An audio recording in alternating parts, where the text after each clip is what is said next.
नमस्कार, Phoenix news में आपका स्वागत है। और फिनिक्स न्यूज़ में हम चर्चा करते हैं उन मुद्दों की जो आपसे संबंधित हैं। सवाईमाधोपुर की एसीबी इकाई को एक शिकायत मिली, जिसमें शिकायतकर्ता ने बताया कि उसका तकासमा का वाद एसडीएम कोर्ट नांदोती के अंदर पेंडिंग है और एसडीएम इस केस के लिए रिश्वत की मांग कर रहे हैं। एसीबी ने शिकायत का सत्यापन करवा और पाया कि जो शिकायतकर्ता शिकायत कर रहा है उसमें दम है और उन्होंने ट्रेप की योजना बनाई। शिकायतकर्ता एसडीएम कोर्ट में मिला। राशि 1 लाख रुपए मांगी गई थी, पर अंत में 50,000 रुपये के अंदर उनका समझौता हुआ।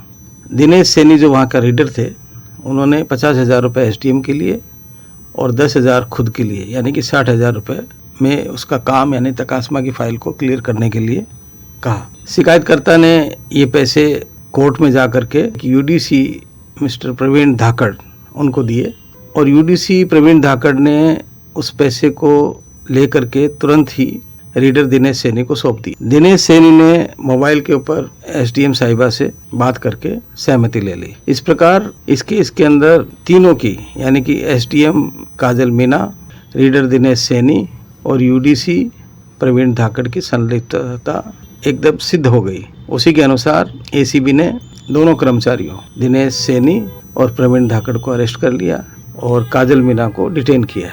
यहाँ ये बताना उचित रहेगा कि तकासमा जो एप्लीकेशन उसने लगाई थी, ये तकासमा एक इस प्रकार का वाद होता है जिसमें ज़मीन का सीमांकन किया जाता है, बंटवारा किया जाता है और रिकॉर्ड पे अपडेट किया जाता है।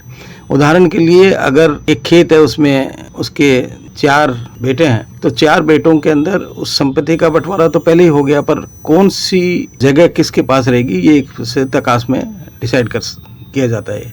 इसका मतलब कहने का ये है कि इसमें कोई भी कानूनी प्रक्रिया नहीं होती है, कोई डिस्प्यूट नहीं होता है। फिर भी ऐसे सिंपल केसेस के लिए भी मामले को लटकाए रखना और रिश्वत लेना एक बहुत ही चिंता का विषय है और एसडीएम कोर्ट्स के अंदर व्याप्त भ्रष्टाचार को सिद्ध करता है।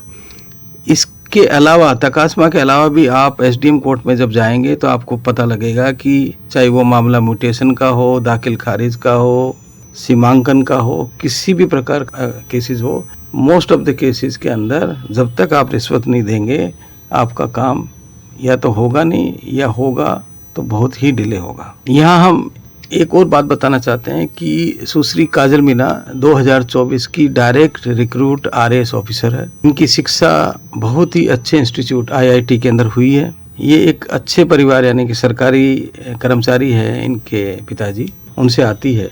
तो अब देखिए कि एक मेधावी व्यक्तित्व इस कोर्ट के अंदर आकर के कैसे करप्ट हो जाता है। ये बहुत देखने की बात है कि क्या वो एक पर्सनालिटी से ही करप्ट थी या इस काजल की कोठरी में आकर के कालिक से बच नहीं पाई। ये एक चिंता का विषय है उन सभी यंग आरएएस ऑफिसर्स का जो आते हैं और आते ही 1 या 2 साल के अंदर ही इस काजल की कोठरी में काले हो जाते हैं। इसी के साथ जो भी अपडेट होगा हम आपको बताते रहेंगे।